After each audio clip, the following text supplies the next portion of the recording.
माता सीता को समझाकर वीर हनुमान ने उनको प्रणाम किया और रामचंद्र के दर्शन के लिए बड़ी उत्सुकता से अरिष्ट पर्वत पर चढ़ गए। वह पर्वत बहुत ऊंचा था, काले बादलों और वृक्षों की पंक्तियों से शोभित था। उसके शिखर बादलों से ढके थे, ये मानो वही उसके वस्त्र थे। सूर्य की किरणें मानो बड़े प्रेम से उसे जगा रही थीं।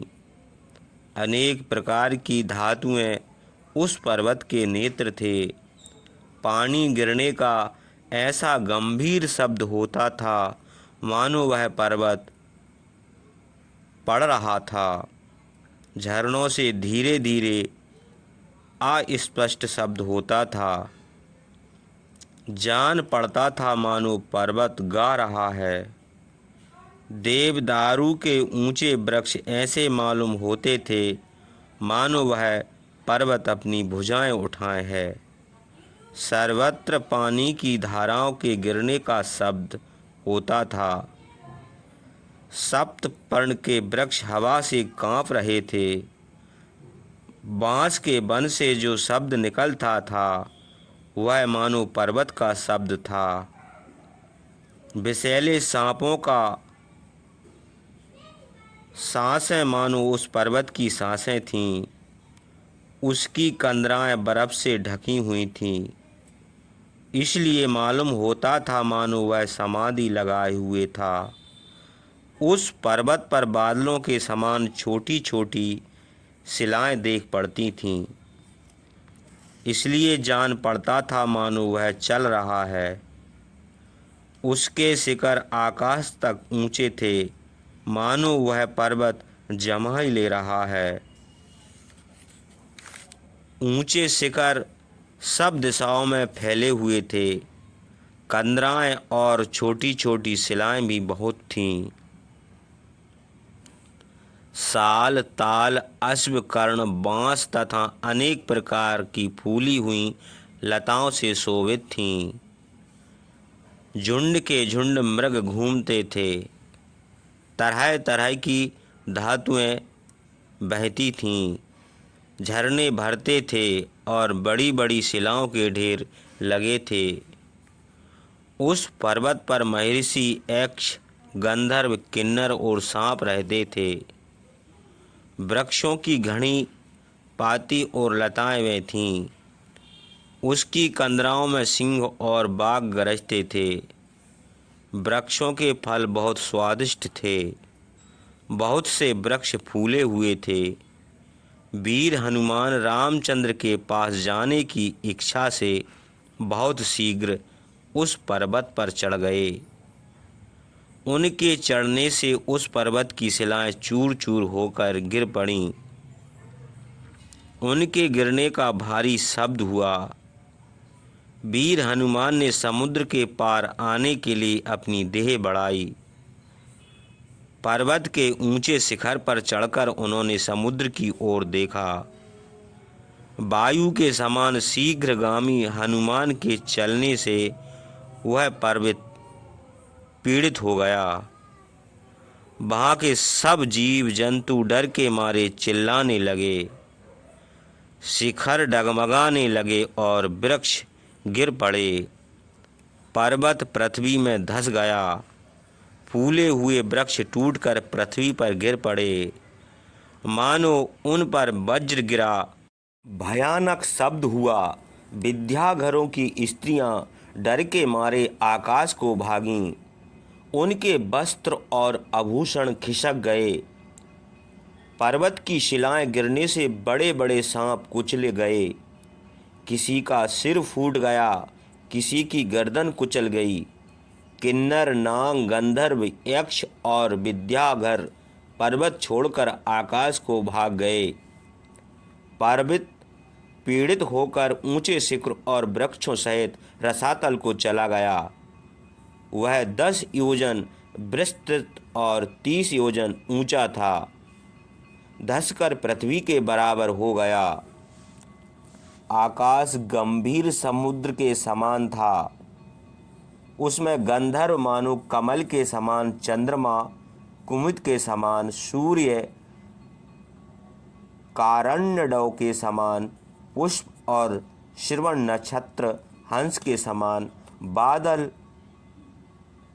सेवार के समान, पुनवर्षु बड़े मत्स्य के समान, मंगल ग्रह उस समुद्र का महाग्रह, ऐरावत उस समुद्र का महागज, वायु का वेग उसकी तरंगें और चंद्रमा की किरणें उसका शीतल जल था। हनुमान आकाश मार्ग से चले। महावेग से चलने पर ऐसा मालूम हुआ मानो वे आकाश को लील लेंगे, चंद्रमा को टुकड़े टुकड़े कर देंगे। आकाश में कई रंग के बादल शोभित थे। महावीर हनुमान चंद्रमा के समान कभी उनमें छुपते और कभी प्रकट होते थे। समुद्र के बीच में आकर मैनाक पर्वत को देखा। उसे हाथ से छूकर धनुष से छटे हुए बाण के समान बड़े वेग से चले। जब महेंद्र पर्वत के पास पहुंचे तो उसे देखकर सिंह के समान गरजने लगे। उनके गरजने का शब्द सब दिशाओं में फैल गया। बादलों के समान गरजते हुए महावीर हनुमान अपने साथियों को देखने की इच्छा से बहुत शीघ्र महेंद्र पर्वत पर पहुंच गए। उनके गरजने के शब्द से सूर्य के सहित आकाश मानो फटा जा रहा था। समुद्र के इस पार जो बलवान बानर हनुमान की प्रतीक्षा कर रहे थे, उनको बादलों के गरजने के समान शब्द सुना पड़ा। वे समझ गए कि हनुमान आ रहे हैं। उनको देखने के लिए उत्सुक हुए। बानरों में श्रेष्ठ जामवंत ने प्रसन्न होकर कहा, हनुमान कार्य सिद्ध करके लौटे हैं। यदि कार्य सिद्ध न होता तो इस प्रकार न गरजते। सब बानर उनको देखने के लिए बड़े हर्ष से शिखरों और वृक्षों के ऊपर कूदने लगे। हर्ष के मारे वृक्षों की शाखाओं पर खड़े हो गए और अपने वस्त्र हिलाने लगे। जैसे पर्वत की कंदरा में वायु का शब्द होता है, वैसे ही वीर हनुमान गरज रहे थे। आकाश में बादलों के समान हनुमान को देखकर सब बानर हाथ जोड़कर खड़े हो गए। उनके देखते ही देखते वृक्षों से शोभित महेंद्र पर्वत के शिखर पर वे कूद पड़े। पंख कटे हुए पर्वत के समान जब वे आकाश से कूदे तो सब बानर बड़े हर्ष से उनको घेर कर खड़े हो गए। उनके बैठने के लिए वृक्षों की शाखाएं तोड़कर आसन बनाया और फल मूल लाकर उनके सामने रखा। हनुमान ने जामवंत आदि बूढ़े बानरों को और कुमार अंगद को प्रणाम किया। हनुमान भी उनका यथोचित सम्मान किया। हनुमान कहा, मैं सीता को देख आया हूँ। यह शुभ संवाद सुनकर सब बानर बड़े प्रसन्न हुए। हनुमान कुमार अंगद का हाथ पकड़कर रमणीय स्थान में बैठ गए और उनके पूछने से लंका का हाल कहने लगे। हनुमान ने कहा, सीता लंका में अशोक वन में बैठी हैं। मैं उनको देख आया हूँ। राक्षसियाँ उनकी रखवारी करती हैं। वे एक बैणी धारण किए हैं और रामचंद्र की ही चिंता करती हैं। उपवास करते करते बहुत दुबली हो गई हैं। उनके वस्त्र मैले हो गए हैं। अमृत के समान यह वचन सुनकर अंगद आदि सब बानर खड़े प्रसन्न हुए। कोई हर्ष के मारे गरजने लगा, कोई किलकिलाने लगा और कोई पूंछ उठाकर हंसने लगा। अंगद ने हनुमान से कहा, हे वीर, बल और वीर्य में तुम्हारे समान और कोई नहीं है। तुम समुद्र को लांघकर फिर लौट आए हो। तुम हम लोगों के जीवन दाता हो। तुम्हारी कृपा से हम लोग सफल मनोरथ होकर रामचंद्र के पास चलेंगे।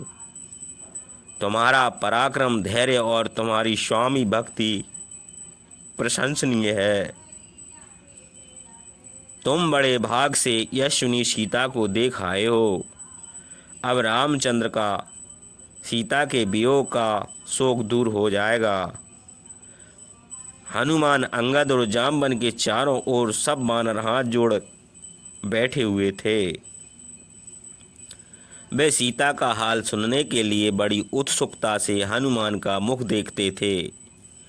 जामवन ने प्रसन्न होकर हनुमान से पूछा, तुमने किस प्रकार सीता को देखा?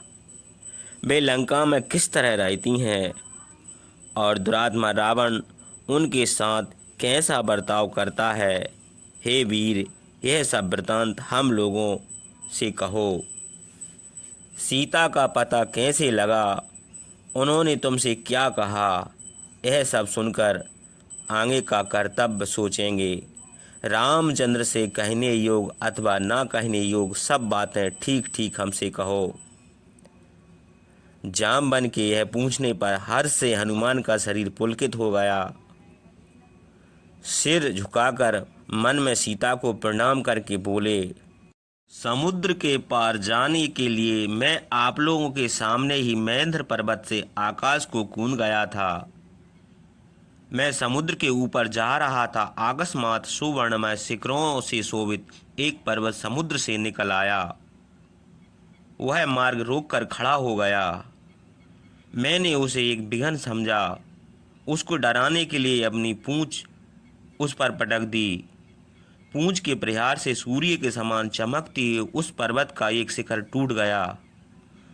तब वह पर्वत मनुष्य का रूप धारण करके मधुर वाणी से मुझे प्रसन्न करता हुआ बोला, मैं वायु का मित्र हूँ, इसलिए तुम मुझे अपना चाचा समझो। मेरा नाम मैनाक है। मैं समुद्र के भीतर रहता हूँ। प्राचीन समय में पर्वतों के पंख थे। इस कारण वे अनेक प्रकार के उत्पात करते हुए इच्छा अनुसार पृथ्वी भर में घूमते थे। देवराज इंद्र ने वज्र से हजारों पर्वतों के पंख काट डाले, किंतु तुम्हारे पिता महात्मा पवन ने मेरी रक्षा की। उन्होंने मुझे समुद्र में ढकेल दिया। हे शत्रुनाशन, रामचंद्र धर्मात्माओं में श्रेष्ठ हैं, पराक्रम में इंद्र के समान है। यतएव उनकी सहायता करना मेरा कर्तव्य है। महात्मा मैनाक की यह बात सुनकर मैंने उनसे अपना कार्य बताया। मेरा मन शीघ्र जाने के लिए चंचल हो रहा था। तब मैनाक ने मुझे जाने की आज्ञा दी। उसके बाद वह अंतर्ध्यान हो गया। मनुष्य शरीर के सहित समुद्र के भीतर चला गया। फिर मैं बड़े वेग से आगे बढ़ा। कुछ ही दूर आगे सांपों की माता सुरसा मिली। उसने भी मेरा मार्ग रोक कर कहा, हे वीर हनुमान, देवताओं ने मेरे भोजन के लिए तुमको भेजा है, मैं तुम्हें खाऊंगी। मैंने हाथ जोड़कर नम्रता से कहा, शत्रुनाशन, रामचंद्र भाई लक्ष्मण और भार्या सीता के साथ दंडक वन को आए हैं। दुरात्मा रावण सीता को हर ले गया। मैं रामचंद्र की आज्ञा से सीता को ढूंढने के लिए जाता हूँ। तुम रामचंद्र के राज्य में रहती हो, इसलिए तुमको उनकी सहायता करना चाहिए। अथवा यदि तुम्हारी यही इच्छा है तो मैं प्रतिज्ञा करता हूँ कि सीता को देखकर और उनका हाल रामचंद्र से कहकर मैं स्वयं तुम्हारे मुंह में बैठ जाऊंगा। कामरूपिणी सुरसा ने उत्तर दिया, मुझे वरदान मिला है, कोई प्राणी मुझसे बचकर नहीं जा सकता। उसने यह कहकर 10 योजन में अपना मुंह फैला दिया। तब मैंने अपनी देह उसके मुंह से भी अधिक बढ़ाई। यह देखकर उसने अपना मुंह और बड़ा किया। तब मैं अंगूठे के बराबर अपनी देह करके फुर्ती से उसके मुंह में बैठकर बाहर निकल गया। यह देखकर सुरसा अपना रूप धारण करके मुझसे बोली, हे सोम, तुम सुख से जाओ। सीता को देखकर उनका हाल रामचंद्र से कहो। मैं तुमसे प्रसन्न हुई। यह हाल देखकर सिद्धगण मेरी प्रशंसा करने लगे। उसके बाद जब मैं गरुड़ के समान वेग से आगे चला तब किसी ने मेरी छाया पकड़ ली। मुझे कोई देख ना पड़ा, किंतु मेरी गति रुक गई।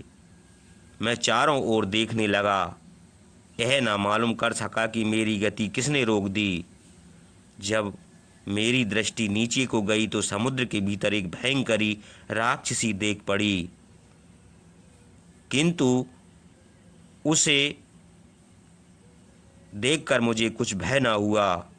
वह हंसकर कठोर वचन बोली, मैं महाकाय, मुझे बहुत दिनों से भोजन नहीं मिला। मैं बहुत भूखी हूँ। तुम मेरा भोजन बनकर मुझे तृप्त करो, मैं खाऊंगी। मैंने उसकी बात स्वीकार कर ली और अपना शरीर उसके मुंह से भी बड़ा कर लिया। उसने अपना मुंह और भी फैलाया। वह मेरा पराक्रम नहीं जानती थी। मैंने अपनी देह बढ़ाई थी, उसे भी भय न जान सकी। फिर मैंने अपना विशाल शरीर संकुचित करके उसके मुंह में बैठकर उसके प्राण निकाल लिए। वह पर्वताकार राक्षसी दोनों हाथ फैलाकर समुद्र में गिर पड़ी। आकाश में महात्मा सिद्ध पुरुष ने कहा कि हनुमान ने सिंह की राक्षसी को बड़ी शीघ्रता से मार डाला। मैं अपने कार्य को सोचता हुए आगे चला। बहुत दूर जाकर पर्वतों से शोभित समुद्र के दक्षिण तट पर लंका में पहुंचा। सूर्यास्त होने पर छिपकर राक्षसों की नगरी को चला।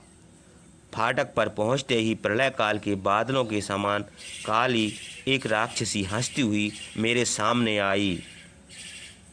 वह बड़ी भयानक थी। उसके सिर के बाल अग्नि के शिखा के समान चमकते थे। वह गरजकर मुझे मारने दौड़ी।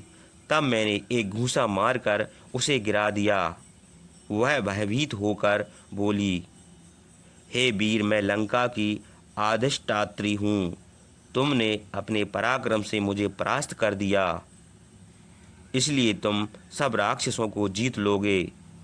मैंने संध्या के समय लंका में प्रवेश किया और रात भर लंका में ढूंढता रहा। रावण के अंतःपुर में भी ढूंढा, किंतु सीता कहीं नहीं देख पड़ी। तब मुझे बड़ा शोक हुआ और कोई उपाय न सूझा। उसी समय अंतःपुर के समीप ही एक बाग देख पड़ा। उसके चारों ओर बड़ी ऊंची चारदीवारी है। मैं कूद कर उस चारदीवारी पर चढ़ गया और उस बाग को देखने लगा। उसमें अनेक प्रकार के वृक्ष हैं। उसका नाम अशोक वाटिका है। अशोक वाटिका में शीशम का एक बहुत बड़ा वृक्ष है। उसके पास केले के भी बहुत से पेड़ हैं। सीता शीशम के पेड़ के पास बैठी है। उनको मैंने देखा। उनकी आंखें कमल के समान सुंदर हैं, किंतु शोक के मारे मुँह सूख गया है। उपवास करते करते बहुत दुबली हो गई हैं। केवल एक वस्त्र पहने हैं, वह भी बहुत मैला हो गया है। बालों में धूल लगी है। शोक के मारे बहुत उदास रहती हैं और रामचंद्र का स्मरण किया करती हैं। भयंकारी राक्षसियाँ उसी प्रकार उनको घेरे बैठी रहती हैं, जैसी बाघ ने मृगी को घेरे हो। जैसे जाड़े में कमलनी सूख जाती हैं, वैसे ही पति की चिंता में सीता दुर्बली हो गई हैं। वे केवल एक बैणी धारण किए हैं और पृथ्वी पर उदास बैठी हैं। रावण उनका अपमान करता है, इसलिए उन्होंने प्राण त्याग देने का निश्चय कर लिया है। रावण के प्रति उनकी प्रवृत्ति नहीं है। मैं किसी तरह सीता के पास पहुंचा। उनको देखकर उसी शीशम के वृक्ष में छिपकर बैठ गया। थोड़ी देर बाद रावण के घर के समीप स्त्रियों के आभूषण का शब्द सुन पड़ा। तब मैं बहुत घबराया। अपनी देह संकुचित करके पक्षी की तरह घने पत्तों के बीच में छिप गया। महाबली रावण स्त्रियों के साथ सीता के पास आया। उसे देखकर वे बहुत डरीं। हाथों से स्तनों को ढककर सुकड़कर बैठ गईं। डर के मारे इधर उधर देखने लगीं। किसी को अपना रक्षक न देखकर कांपने लगीं। दशानन रावण परम दुखनी सीता से बोला, हे भामनी, मैं तुम्हारे पैरों पर सिर रखकर प्रार्थना करता हूँ, तुम मुझे सम्मानित करो। यदि तुम गर्व के बस होकर मुझे प्रसन्न न करोगी तो हे सीते, 2 महीने के बाद हम तुम्हारा रुधिर पिएंगे।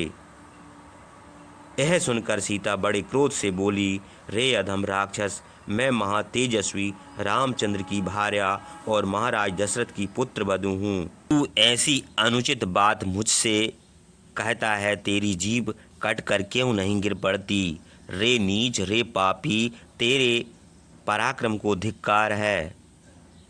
महात्मा रामचंद्र आश्रम पर नहीं थे उस समय तू मुझे हर लाया है। तू रामचंद्र की समता नहीं कर सकता। सामान होने की कौन कहे, तू उनके सेवक होने के योग्य भी नहीं है। महात्मा रामचंद्र सत्यवादी, सूर्य युद्ध में अजय और प्रशंसनीय हैं। सीता की कठोर बातें सुनकर रावण क्रोध के मारे चिता की आग के समान प्रज्वलित हो उठा। वह आंखें घूरकर घूंसा तानकर उनके मारने दौड़ा। तब उसकी स्त्रियां हाहाकार करने लगीं। उस दुरात्मा की एक राक्षसी स्त्री धान्य मालिनी ने उस कामातुर को मधुर वचनों से समझाया, हे स्वामिन, आप सीता को लेकर क्या करेंगे? मुझसे बढ़कर यह सुंदरी नहीं है, आप मेरे साथ विहार कीजिए। अथवा हे प्रभु, देवता, गंधर्व और यक्षों की स्त्रियों के साथ क्रीड़ा कीजिए। आपको सीता से क्या प्रयोजन है? इस प्रकार समझाकर उसे घर को ले गई। जब रावण स्त्रियों के साथ चला गया तब भयंकरी राक्षसियां कठोर वचनों से सीता को डांटने लगीं, किंतु सीता ने उनकी बातों की कुछ भी परवाह न की। राक्षसों का धमकाना व्यर्थ हो गया। तब वे रावण के पास गईं और सीता की यह बातें उससे कह आईं। फिर सब राक्षसियां सो गईं और सीता दुखित होकर रोने लगी। थोड़ी देर में त्रिजटा नाम की राक्षसी जागी। उसने राक्षसियों से कहा, तुम सीता को नहीं खा सकती, आपसे मैं ही एक दूसरी को खा जा। आज मैंने एक भयानक स्वप्न देखा है जिससे जान पड़ता है कि राक्षसों का विनाश होगा और उनके पति विजय होंगे। उस समय सीता ही हम लोगों की रक्षा कर सके, इसलिए आओ हम लोग अपनी रक्षा के लिए इनसे प्रार्थना करें। इनके दुखित होने पर ऐसा स्वप्न देख पड़ा है, इसलिए इन दुखों से इनको छुटकारा अवश्य मिलेगा। हम लोग प्रणाम करके इनको प्रसन्न करें, यही हम लोगों को विपत्ति से बचावेंगी। त्रिजटा की यह बातें सुनकर सीता प्रसन्न होकर बोली, यदि तुम्हारी बात सत्य हुई तो मैं तुम लोगों की रक्षा करूंगी। सीता की यह दशा देखकर मुझे बड़ी चिंता हुई। मेरा मन किसी तरह शांत न हुआ। मैं सोचने लगा कि इनसे किस तरह बातें करूं। फिर मैंने यह निश्चय किया कि इनको सुनकर इक्ष्वाकु वंश की प्रशंसा करनी चाहिए। मैं ऐसा ही करने लगा। इक्ष्वाकु वंश राजाओं की प्रशंसा सुनकर सीता आंखों में आंसू भरकर मुझसे बोली, तुम कौन हो? किसने तुमको भेजा है और यहाँ कैसे आए हो? तुमसे और रामचंद्र से कैसे मित्रता हुई? ऐसा मुझसे कहो। मैंने उत्तर दिया, हे देवी, बानरों के राजा महापराक्रमी सुग्रीव रामचंद्र के सहायक हैं। मेरा नाम हनुमान है। रामचंद्र की आज्ञा से मैं यहाँ आया हूँ। उन्होंने चिन्ह स्वरूप अपनी अंगूठी आपको दी है। अब आपकी जो आज्ञा है वह करूँ। क्या आपको राम लक्ष्मण के पास ले चलूँ? सीता ने मुझे रामचंद्र का दूत जानकर उत्तर दिया, रामचंद्र स्वयं यहाँ आए और रावण का विनाश करके मुझे ले चलें। तब मैंने प्रणाम करके रामचंद्र के लिए उनसे कोई चिन्ह मांगा। तब सीता ने मणि देकर मुझसे कहा, रामचंद्र इस मणि को देखकर तुम्हारा सम्मान करेंगे। फिर सीता ने कुछ और संदेश कहा। उसके बाद मैंने लौटने का इरादा करके उनको प्रणाम किया और एकाग्रचित्त से उनकी प्रतीक्षा की। सीता आंखों में आंसू भरकर फिर बोलीं, हे वीर, मेरा हाल रामचंद्र से ऐसे शब्दों में कहना जिसमें वीर राम लक्ष्मण सुग्रीव के साथ शीघ्र यहाँ आवें। यदि 2 महीने के अंदर नहीं आवेंगे तो मैं अनाथ की तरह मर जाऊंगी और वे मुझे ना देख सकेंगे। उनके यह कारुण वचन सुनकर मुझे बड़ा क्रोध हुआ। मैं सोचने लगा कि अब मुझे क्या करना चाहिए। क्रोध के मारे मेरा शरीर बढ़कर पर्वत के समान हो गया और मैं युद्ध करने की इच्छा से अशोक वन को उजाड़ने लगा। वन के विध्वंस होने से मृग और पक्षी व्याकुल होकर इधर उधर भाग गए। राक्षसियां जाग पड़ी, मुझे देखकर रावण के पास दौड़ गईं। उन्होंने रावण से कहा, राजन, एक बानर अशोक वन को उजाड़ रहा है। वह बड़ा मूर्ख है, आपका पराक्रम नहीं जानता, इसी से आपका है अप्रिय करता है। आप उसे मार डालने की आज्ञा दीजिए, जिसमें फिर कभी उसकी आशंका ना रहे। राक्षसराज रावण ने किंकर नामक दुर्जय राक्षसों को भेजा। वे 80,000 राक्षस शूल और मुदगर लेकर अशोक वन में आए। मैंने एक पर्द उठाकर उनका विनाश कर दिया। कुछ राक्षस भाग गए। उन्होंने रावण से यह हाल कहा। फिर मैंने एक मंदिर को तोड़ डाला और उसका एक खंभा उखाड़कर वहाँ के राक्षसों को मार डाला।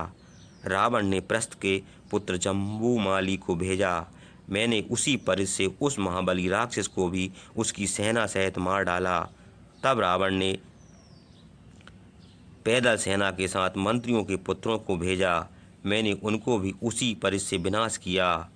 रावण की आज्ञा से महापराक्रमी 5 सेनापति मुझसे युद्ध करने के लिए आए। मैंने उनका भी विनाश कर दिया। उसके बाद रावण ने राक्षसों की बहुत बड़ी सेना के साथ अपने पुत्र महाबली यक्ष आकाश मार्ग से आते देखकर मैंने उसके दोनों पैर पकड़कर 100 बार घुमाया और पृथ्वी में पटक दिया। उसकी मृत्यु हो गई।